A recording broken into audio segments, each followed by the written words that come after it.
అందరికీ శనార్థి ఆడలకు మంగళారతి. ముందుగా ఏముంటాయి మన ముచ్చట్లల్లా నెత్తిరాతలు గీతలే కదా. చూడు రెడ్ లైన్స్.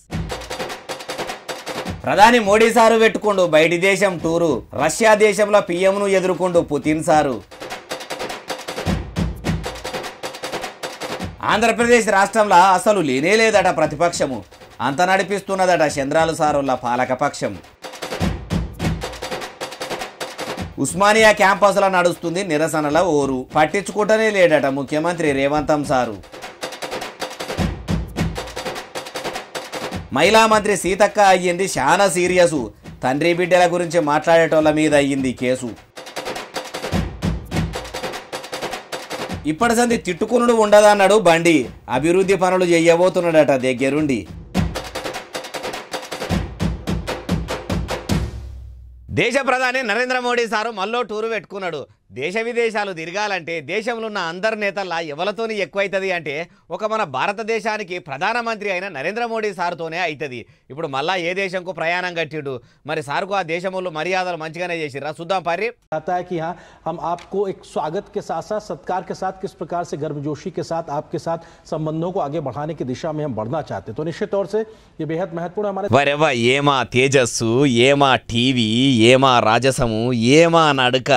ఇట్లా ఇండియాలో ఎవరన్నా ఉంటారా చెప్పుండ్రి. ఇట్లా ఖరీదైన బట్టలు వేయాలన్నా ఇంత స్టైల్గా ఉండాలన్నా ఎవరితోనన్నా అవుతుందా? కాదు. కాబట్టి నరేంద్రల వారు దేశానికి ప్రధానమంత్రి అయినట్టున్నాడు.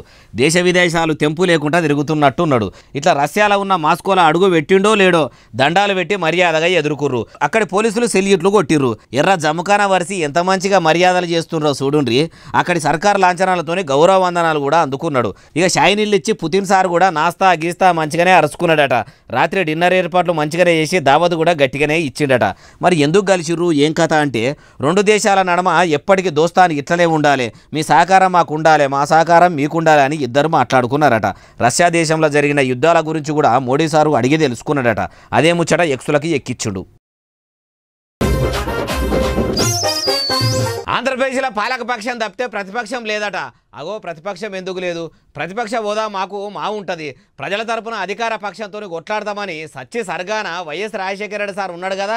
అగో ఆయన కొడుకు, ఆయన రాజకీయ వారసుడు జగనాలు సారు అన్నాడు. అయినా ఇప్పుడు పాలకపక్షమే ఉన్నదని ఎవరన్నారంటారా? అయినుండ్రి మీరే. ఈ రాష్ట్రంలో ప్రతిపక్షం లేదు. ఈ రాష్ట్రంలో ఉన్నది మొత్తం పాలకపక్షమే. బాబు గారు మోడీ పక్షమే, జగన్ గారు మోడీ పక్షమే, పవన్ గారు మోడీ పక్షమే. మరి అంతా పాలకపక్షమైనప్పుడు ప్రతిపక్ష పాత్ర ప్రజా సమస్యల మీద మాట్లాడాలి, నిలదీయాలి, కొట్లాడాలి అని అంటే ఒక నాయకులు కావాలి. ఆ నాయకురాలే వైఎస్ షర్మిల. ఇన్నరా మలి ముఖ్యమంత్రి రేవంత్ రెడ్డి సార్ ఏమంటున్నాడు? ఏపీలో ఎమ్మెల్యేగా కూడా గెలవని జగనాలు సారు చెల్లె షర్మిలక్కనే ప్రజల కుత్కే అయి సర్కారుతోని కొట్లాడుతున్నదట. 11 సీట్లు గెలిచిన పంక పార్టీ ప్రజల తరఫున లేదట.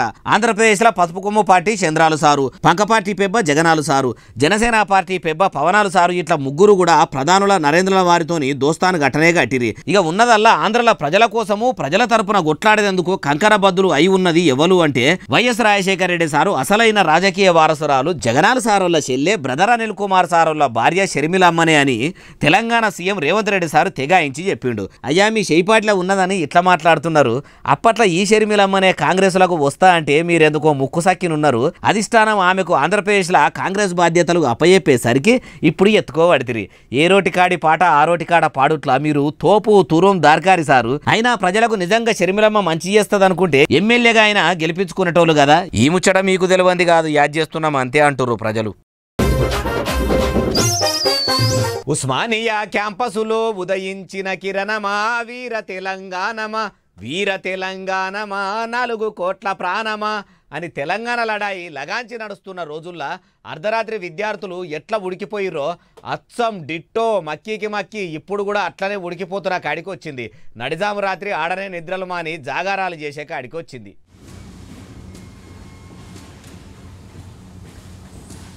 వీళ్ళంతా ఎవరు అంటే డిఎస్సి విద్యార్థులు. వీళ్ళు ఎమ్మెల్యే సీట్లు ఇయ్యమని పోరాడతలేరు, ఎమ్మెల్సీలను చెయ్యమని అడుగుతలేరు, ఎంపీలు కావాలని కోరిక లేదు, మంత్రి పదవుల మీద ఆశ లేదు. ఇవన్నీ కాకుండా ముఖ్యమంత్రి సీటు మీద కూసోవాలని యావలేదు. వీళ్ళ డిమాండ్ అలా ఒక్కటే, డిఎస్సిని 3 నెలలు వాయిదా వేయాలి, 25,000 పోస్టులతో మెగా డిఎస్సిని ప్రకటించాలని. అంతే.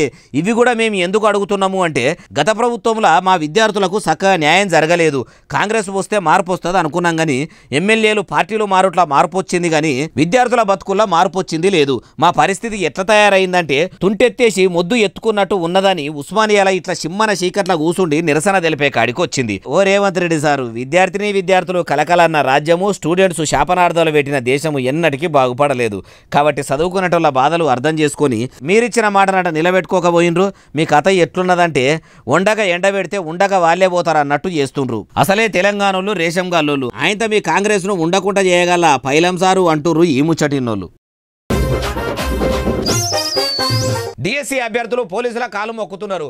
అరెస్టులు చేస్తుంటే వద్దు సారు వద్దని మొక్కుతున్నారా? ఏమో మార్పు రావాలి, కాంగ్రెస్ కావాలి అనుకుంటే నిరుద్యోగులకు ఎంత కష్టం వచ్చింది. ఇందుకేనా చేపాటికి అధికారం వచ్చింది తెచ్చింది. పాపం మరి ఎందుకు మొక్కుతున్నారు, ఏం కథ, అన్ని ముచ్చట్లు అరుచుకుందాం పరి.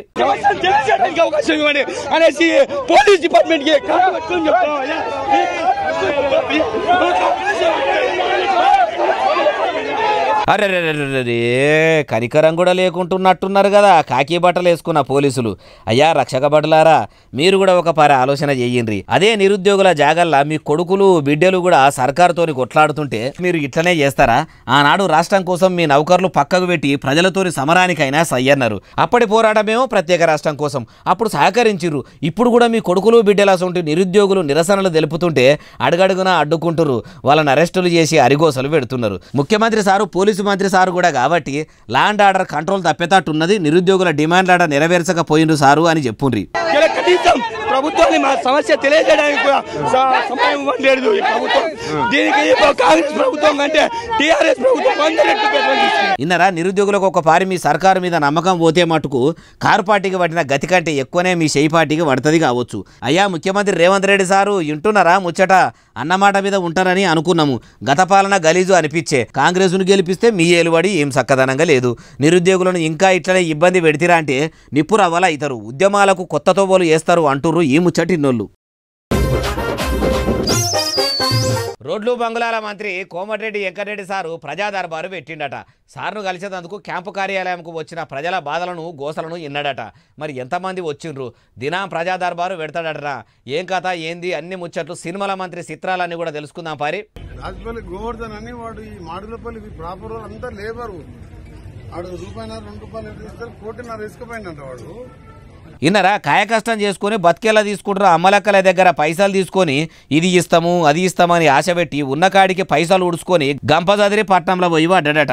అయ్యో కష్టం చేసుకుని ₹4 వెనకేసుకుందాం అనుకుంటే ఇట్లా అని వచ్చి మంత్రి సార్కు అమ్మలక్కలంతా చెప్పేసరికి సారు కూడా వెంటనే పై అధికారులకు ఫోన్లు చేసి వాడు భూమండలంలో ఏడున్నా సరే భూతద్దం పెట్టి ఎంకులాడతారో భూమంతా గాలిస్తారో నాకు తెలియదు, వెంటనే పట్టుకొచ్చి నష్టపోయిన వాళ్ళందరికీ పైసలు వంచి ఇచ్చే బాధ్యత మీదేనని అనుకొచ్చిండు. ఇట్లా మస్తు మందే వాళ్ళ బాధ రందులను చెప్పుకున్నారట. కొందరు ఆఫీసర్లతో చెప్పి అక్కడికక్కడే కొన్ని సమస్యలు సాల్వ్ చేసిండట. అయ్యా మంత్రి గారు, మీరు వారం దినాల కోపారి మీ క్యాంపు కార్యాలయంలో ప్రజల బాధలను ఇని ఇట్లా వాళ్ళ రందులను వాపితే మట్టుకు మీ జిల్లాలో మీ పతార ఇంకింత పెరుగుతుంది, ఒకవేళ తీర్చకపోతే మట్టుకు పెద్ద దెబ్బనే పడుతుంది అంటున్నారు ఈ ముచ్చటిన్నోళ్ళు. జనంగోసలు రాసే జర్నలిస్టులను తెలంగాణ ఫ్రెండ్లీ పోలీసులమని చెప్పుకునే కొందరు రక్షక భటులు పచ్చి పులుసు కంటే పలసన చేస్తున్నారట. ప్రజాస్వామ్యంలో 4వ స్తంభమైన మీడియా ప్రతినిధులతోని కవరేజ్కి పోతే న్యూస్ కవరేజ్ చేయకుండా నూకేస్తురట, దురుసుగా ప్రవర్తిస్తురట. మార్పు మార్పు మార్పు అన్నారు. తెలంగాణలో ఎవరి డ్యూటీ వాళ్ళు కూడా చేయకుండా చేసుడేనా మార్పు అంటే? ఏది అరుచుకుందాం పరి.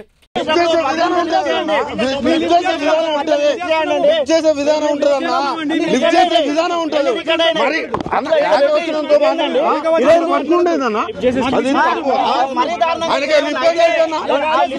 కుక్కల కంటే మీరు అది కరెక్ట్ అన్న, అది తప్పన్నా మరి అంత ఘోరం అన్న. ఒకప్పుడు జర్నలిస్టులు అంటే ఎంత మర్యాద గౌరవం ఉండేది, రాను రాను రాజుగుర్రం గాడిదైంది అనే కాడికి వచ్చింది. కొందరు జర్నలిస్టులు నాయకులను అధికారులను జోకుడు. కొన్ని మీడియా ఛానళ్లు పత్రికలు ఏ సర్కారు ఏలుబడిలో ఉంటే ఆ సర్కారు భజన చేసుడు రివాజుగా మారిపోయాయి. అసొంటోళ్ళు చేయంగా అసలైన జర్నలిస్టులను అడ్డుకునే కాడికి రాబట్టి, అట్లా పోలీసులు ఏలు చూపించే కాడికి రాబట్టి, అసలు మీడియా కంటే సోషల్ మీడియానే ప్రజలు చూసే కాడికి వచ్చిందంటే ఏంది? ఎవరు తీసుకున్న పొక్కల వాళ్ళే పడే కాడికి వచ్చింది. అసలైన జర్నలిస్టులు కొన్ని సోషల్ మీడియా ప్లాట్ఫామ్లలో ఇప్పటికి కూడా నిజాలు రాసుకుంటా ప్రజలకు చేరేసే సమాచారాన్ని చేరేసే కాడికి వచ్చింది అంటురు నిజమైన జర్నలిస్టుల తరపున మాట్లాడేటోళ్ళు. ఎన్నికలు ఒడిచిపోయినాయి కాబట్టి తిట్టుకురుడు బంద్ పెట్టి అభివృద్ధి మీద నజరు పెట్టాలన్నట. అగో ఇప్పుడు ఈ ముచ్చట ఎవరన్నారు? అసలు ఎవరు తిట్టుకుంటున్నారు? ఎందుకు తిట్టుకుంటారు? తిట్టుకునేందుకే రాజకీయాలు చేసేటోళ్ళు ఉన్నారా అంటే ఏమో మరి. అన్ని ముచ్చట్లు అరుచుకుందాం పారి. ఎలక్షన్ల టైంలో ఒకరి మీద ఒకరు ఎత్తి 7 దోషుల మన్ను పోసుకుంటారు కదా. ఇప్పుడు ఎన్నికలు అయిపోయినాయి. ప్రజలు కూడా ఎవరికి పట్టం కట్టాలనో వాళ్ళకే కట్టినారు కాబట్టి ఇప్పటి సంది తిట్టుకునుడు బంద్ పెట్టి అభివృద్ధి మీద కాయిసు పెట్టాలని కేంద్ర సహాయక మంత్రి బండి సంజయ్ సార్ అనుకొచ్చిండట. సెంట్రల్ సర్కారుతోని మాట్లాడి పల్లెలకు పనికొచ్చే సౌలతులు అన్ని చేపిద్దామనుకు వచ్చిండట. ప్రజలు నమ్మి మనకు ఓట్లేసి గెలిపించారు కాబట్టి వాళ్ళకి అన్ని సౌలతులు చేసే జిమ్మెదారి తీసుకోవాలని చెప్పుకొచ్చిండట. అట్లనే రాజన్న సిరిసిల్ల జిల్లాల కొన్ని పనులు కొలాయించి పూజలు చేసిండట. అయ్యా బండి గారు, ఎన్నికలు ఒడిచినాయి, తిట్టుకునుడు బంద్ పెట్టాలని చెప్పుడు కాదు.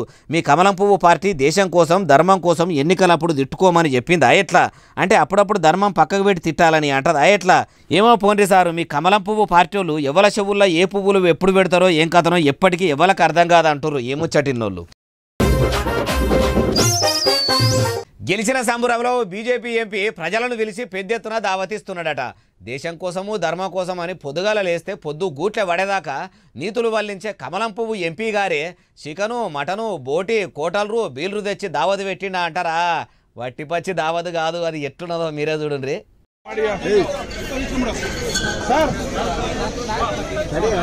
చూసినరా, మొత్తం బీల్ రకాటంలే ఉన్నాయి. ఒకటి కాదు రెండు కాదు, ఏకంగా పెద్ద ట్రక్కు నిండా లోడ్ చేసుకొచ్చి ఇట్లా పబ్లిక్కు వంచుతున్నారట. లోక్సభ ఎన్నికల్లో గెలిచినందుకు బీజేపీ ఎంపీ సారు ఖుషీతోని ఇట్లా ప్రజలకు దావతి ఇచ్చిండట. ఇట్లా మంది కూడా లైన్లో నిలబడి కోపం దుకాణం కాడికి బియ్యం కోసం వచ్చినా కొద్ది మనిషికో బీరు బిర్యానీ పొట్లం చేతుల్లో పెట్టిరట. ఈ పేరంటానికి పోలీసులు కూడా లొల్లులు కాకుండా కావాలన్నారు. బహిరంగ ప్రదేశంలో మందు దాగుడు ఇచ్చుడే తప్పు అని ఈ పోలీసులే చెప్తుంటారు, అరెస్టులు చేస్తుంటారు. మరి ఈ రక్షక భటులకు ఆ రూల్స్ వర్తించాయా? మందు సింధు పైసలు వంచుడు మా వంతునే లేదు. భరతమాత బిడ్డలం మేము బాధ్యతగా ఉంటామని కమలయ్యల కథలు మంచిగానే చెప్తారు. మరి దీన్నేమంటారు? గుడి ముంగట తీర్థప్రసాదాలు పెట్టుడు అంటారా? ఇట్లా మందు వంచుడేంది, దానికి పోలీసులు కావలిగాసుడేంది? ఈ పేరంటాన్ని ఏడ ఏర్పాటు చేసిండ్రు అంటారా? కర్ణాటక రాష్ట్రంలో ఉన్న బెంగుళూరు శివాలరనట. చిక్కబల్లాపూర్ ఎంపీ సార్ గెలిచిన సంబురంలో ఇట్లా పార్టీ ఇచ్చిండట. ఇంత పెద్ద దావత్ చూసి ఇట్లా బీల్రు వంచుడు ఏందని ఎంపీ సాబును అడిగితే ఆ పార్టీ ఎవరు చేసిండ్రో కూడా నాకు తెలియదు, నేను ఒక సన్మానంకు రమ్మంటే ఆడికి పోయినా అని ఆయన అన్నాడు. నిప్పులేంది పొగబుట్టది. ఆయన చెప్పింది ఈడ పార్టీ ఎట్లా జరుగుతుందని కొందరు అంటున్నారు. ఏమో పోన్రి, ఎంపీ గారి మాటలు వింటే ఎంటికలున్న మా కొప్పు ఎటు ముడిచినా చక్కగానే అన్నట్టు ఉన్నాయి కదా అంటున్నారు ఈ ముచ్చటిన్నోళ్ళు. కిడ్నీ ఇస్తే 30 లక్షల రూపాయలు ఇస్తామని ఓ అమాయకుని నమ్మిచ్చిరట.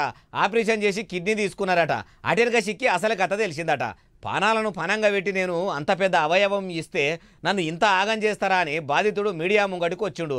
ఆయనకు వచ్చిన బాధ మొత్తం ఇట్లా ఎల్లబోసుకుంటుడు. ఒక వెబ్సైట్ ఉంది, ఆ వెబ్సైట్ ఓపెన్ చేసి చూస్తే O positive, B positive, need, age 31 to 33 అని చెప్పారు. సరే నేను ఓ పాజిటివే కదా, ఏజ్ 31 కదా అని నేను రిప్లై ఇచ్చాను. విజయవాడ నుంచి ఒక అతను భాష అని ఫోన్ చేశాడు. అతను డొనేట్ చేశాడంట ఆల్రెడీ. నేను ఇచ్చాను బ్రదర్, ఇంత అమౌంట్ ఇస్తారు, ఒక 30 lakhs ఇస్తారు, మీరు ఇస్తారా ఇట్లా మెసేజ్ చేశారు అంటే ఇస్తానని. ఆయనతో పోయి ఫార్మాలిటీలు పూర్తి చేసి ఏమా 30 లక్షలు ఇస్తామన్నారు అంటే 30 లక్షలు లేవు, 30 రూపాయలు కూడా లేవు అని దబాయిస్తున్నారట. దవాఖాన చుట్టూ దింపుకున్నారట. ఎట్లున్నది ముచ్చట? నమ్మితిరా శివ అంటే ఏమో చేసిపోయిండు అన్నట్టే చేసినట్టున్నారు కదా. ఇంకో అసలు ముచ్చట ఏంటంటే ఎడమ కిడ్నీ తీసుకుంటామని చెప్పి కుడి కిడ్నీ తీసుకున్నారట. వెబ్సైట్లో నమ్ముకుంటే పానం మీదకి వచ్చే. అయినా అవయవాలు అమ్ముకునేంత అప్పులు ఎందుకు చేస్తారో, పానాల మీదకి ఎందుకు తెచ్చుకుంటారో అన్నట్టు ఆయనకు అప్పులు ఎందుకు ఎక్కువైనాయి ఏం కథ అంటే ఆయననట ఆన్లైన్ యాప్లల్లా అప్పులు తీసుకుంటాట. అసలు అలా దానికి మిత్తి ఎట్లుంటుందో తెలుసు కదా. 100 రూపాయలకు 10, 15, 20 రూపాయలు దాకా ఇస్తారా ఇరి. అగో గసొంటి అప్పులు తీసుకొని ఆగంలో పడ్డాడట. ఇట్లా పానం మీదికి తెచ్చుకున్నాడట. విజయవాడలో ఉన్న హార్ట్ అండ్ బ్రెయిన్ దవాఖానలో బాగోతాం ఇది. ఓ ముఖ్యమంత్రి చంద్రాల సారు, ఉప ముఖ్యమంత్రి పవనాల సారు. పాపమైన గోస ఇంటే బాధ అనిపిస్తుంది. ఆ మోసం చేసిన వాళ్ళ మీద చర్యలు తీసుకొని బాధితునికి న్యాయం చేయర్రి. ఆయన కూడా మీకే ఓటేసినట్టుండు. జర ఆయన బాధ అర్థం చేసుకోరు సారు. ఆయనకు సాయం చేస్తారంట మీకు పుణ్యం ఉంటుంది అంటుర్రు ఈ ముచ్చటిన్నోళ్ళు. డిఎస్సి అభ్యర్థులు అందరూ చదువుల శాఖ కార్యాలయం దగ్గరికి లొల్లిపెట్టేందుకు పోయిర్రట. డిఎస్సి పరీక్షను వాయిదా వేసి ఇంకా కొన్ని కొలువులు కలిపి కొత్తగా నోటిఫికేషన్లు వేయాలని లొల్లి పెడుతున్నారు కదా. మరి ఆ ముచ్చట మీదనే మాట్లాడుకునేందుకు పోతే అధికారులు మాట్లాడకుంటే పంచాయతీ పెట్టుకుంటుర్రా, ఏందో ఏం కథనో అన్ని తెలుసుకుందాం పరి. అగో చూసిర్రా రోడ్డు మీద చదువుల శాఖ ఆఫీసు ముంగట ఎట్లున్నదో. ముచ్చటెరికైన పోలీసులు వెంటనే వచ్చిర్రు. వచ్చినోళ్ళని వచ్చినట్టు దొరకబట్టి పోలీసు జీపుల్లా వ్యాన్లల్లా వేసుకపోతుర్రు. అయ్యయ్యో ఆడపిల్లలు కూడా ఉన్నారు కదా, వాళ్ళను కూడా బండ్లే ఎక్కించి తీసుకపోతుర్రు. 10 ఏళ్ళు కారు పార్టీ ఏలుబడిలా కష్టాలున్నాయని చెప్పి షెయి పార్టీని గెలిపిస్తే ఇప్పుడు కష్టాలు ఇంకా ఎక్కువనే అవుతున్నాయి. నిరుద్యోగులకు ఉద్యోగ అవకాశాలు వస్తాయని ఆశతోని సాటుగా కాంగ్రెస్ పార్టీకి ఓట్లేస్తే వాళ్ళ నోట్లే సర్కారు మన్నుగొడుతుంది. ఇప్పుడు ఇన్ని కష్టాలు పడుతున్నా మలి ముఖ్యమంత్రి రేవంత్ రెడ్డి సారు సప్పుడు చేయకపోవడు ఏంది? ఒకప్పుడు విద్యార్థి నాయకుడేనా, విద్యార్థుల గోసలు పట్టించుకుంటలేడు. మరి తీన్మార్ మల్లన్న కూడా పట్టభద్రుల ఓట్లతోని చదువుకున్నోళ్ళ సపోర్ట్తోనే ఎమ్మెల్సీ అయ్యిండు. పదవిలో లేనప్పుడు అడ్డం పొడుగు నిలువు దొడ్డు పొడుగు పొడుగు మాటలు మాట్లాడాడు. మరి ఇప్పుడు పోయి ఏ పొక్కలవన్నాడు అంటుర్రు. ఓడెక్కేదాకా ఓడ మల్లన్న, ఓడ దిగినాక తీన్మార్ మల్లన్న అన్నట్టు ఉన్న ముఖ్యమంత్రి ముచ్చట ఇన్నోళ్ళు. టెట్ ఎగ్జామ్ నిర్వహించి కనీసం 15 రోజులు కాలేదే. ఆ 15 రోజులనే మళ్ళీ మాకు డిఎస్సి ఎగ్జామ్ అని చెప్పేసి డేట్లు ప్రకటించినారు. మా సిలబస్ ఏది కంప్లీట్ కాలేదు. ఇన్నారా, టెట్ పరీక్ష అయిపోగానే 15 రోజుల్లోనే డిఎస్సి ఎగ్జామ్ డేట్ చెప్పిర్రట.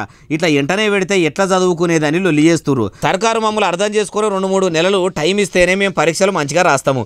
ఇన్ని దినాల సంది ఏం చేయక ఒక్కపారి నెల రోజులు కూడా టైం లేకుండా పరీక్షలు రాయమంటే ఎట్లా రాస్తామని అనుకోవచ్చుండు. అయ్యా ముఖ్యమంత్రి గారు, ఒకపారి డిఎస్సి అభ్యర్థుల బాధలను కూడా ఇనుండ్రి. వాళ్ళను ఇట్లా ఇబ్బందులు పెట్టుడు మీ సర్కార్కే మంచిది కాదంటుర్రు ఏ ముచ్చటిన్నోళ్ళు. పొద్దుగాల ఇవ్వగానే పోయి టిఫిన్ చేస్తుర్రా, మంచిగా ఇష్టమైన పూరి ఇడ్లీ వడ దోశ బోండా అనుకుంటా కమ్మగా తిందామని అనుకుంటుర్రా. అయితే ఈ వీడియో చూడండి, తర్వాత మీకు టిఫిన్ చేయాలనిపిస్తే మీ ఇష్టము. అగో ఏం వీడియోనే అంటారా, చెప్పుడెందుకు చూడండి మీరే. ఎడిటర్ సాయి అయ్యావా ఆ వీడియో మంచిగా.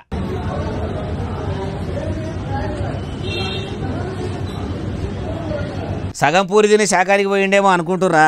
కాదు తింటనే ఉన్నాడట, కానీ చేతుల్లో పట్టుకొని చూపిస్తున్నది మాత్రం పురుగట. అగో కర్రె కూరల మసిలి ఇట్లా గట్టిగా అయినట్టున్నది. ఓ పూరి పురాగా తిన్నట్టే ఉన్నాడు, ఉన్న శాఖం వడగొట్టినట్టే ఉన్నాడు. లాస్ట్లో ఇట్లా పురుగు వచ్చేసరికి పానమంతా జిలకరిచ్చినట్టు అయ్యిందేమో అన్నకు. ఇదేం కథ, మీ హోటల్లో నాస్తా మంచుకుంటుందని వస్తే మీరు కూడా ఇట్లా పురుగులు చేసి వండుతున్నారా అని అన్నట్టు ఉన్నాడు. కానీ టోకెన్లు ఇచ్చే అన్న సప్పుడు కూడా చేస్తలేడు. ఏడనంటారా, తెలంగాణ గుండెకాయ హైదరాబాదు పట్నంలో గడ్డి అన్నారంలో ఉన్న రాఘవేంద్ర హోటల్ అన్నట. కానీ చూసినరా, ఐస్ క్రీంల జెర్రీలు, ఖరాబైన పండ్లతోని జ్యూసులు, అడ్డమైన బిర్యానీలు అన్నీ కల్తీ అయిపోయినాయి. ఇప్పుడు ఇట్లా టిఫిన్లలో కూడా పురుగులు రాబట్టే. అయినా ప్రజలు బయట తినడు బంద్ చేస్తలేరు. మంచిగా చెప్తే ఏడు అర్థమవుతుంది. ఇట్లా అడ్డమైన ఫుడ్ తిని దావకాల పాలైతే అప్పుడు అర్థమవుతుంది కావచ్చు. ఎందుకు ఉత్తగా పానాలు ఖరాబు చేసుకుంటారో ఏం కథనో ఏమో పోన్రి అంటారు ఈ ముచ్చటిన్నోళ్ళు. ఇగో ఇవి అలా నేను తెచ్చిన ముచ్చటట్టునే అసలు నెల ఎస్ఎస్సీ డిజిటల్ బాగా సబ్స్క్రైబ్ చేస్తారు, బాగా కమెంట్ చేస్తారు, బాగా లైకులు చేస్తారు, బాగా షేర్లు చేస్తారు. ఇట్లనే ఆదరించారు. ఇక్కడ ముచ్చట తెచ్చి మీకు వినిపిస్తూనే ఉంటా మరి. సెలవు, శనార్థి, దండం, పబ్బతి ఇంకేమైనా ఉంటే అన్ని.